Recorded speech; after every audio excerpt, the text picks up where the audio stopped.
near Bedford, south of Brown County in the Hoosier National Forest. While backpacking near the horse trails and access point in the county below Brown County, I experienced a confrontation with a bipedal primate. It was early March of 1998 and I was alone.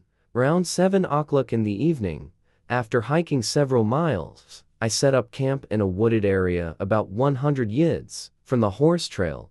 Darkness was descending quickly, so I was in a rush to set up camp and prepare my supper. After gathering firewood and getting my fire started for light and cooking, I suddenly began hearing leaves and brush rustling below me and to the east along a ravine that I camped above. At that moment I thought to myself that it was a bit early for mushroom hunters, and probably too dark for them to see any. Perhaps it's a deer? I grabbed my knife for protection and grabbed the flashlight, cautiously approached the ravine where the noises were coming from. I yelled out in the direction of the sounds and aimed my flashlight, and to my astonishment viewed a very tall, upright, human-looking being hiding behind a clump of trees close to the stream. The creature stood about 7 feet tall, as I could see his silhouette from the left side of the trees.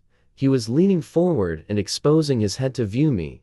He, or it, was approximately 40 feet from my position, and the light from my flashlight shined into its eyes. I could see that he had dark hair covering his conical-shaped head and dark eyes in the front of his skull. I knew immediately that this couldn't be a man. I was very frightened and yelled out again in hopes of scaring him off. He ran into the stream and away from me about 6 feet before ducking behind another tree. I continued to follow him with my flashlight and screaming at him with threats. This went on for 2 or 3 minutes before he took off running down the creek out of sight. The rest of the night, I stayed awake near my campfire, fearing a return visit, and waiting for daylight to return to my truck.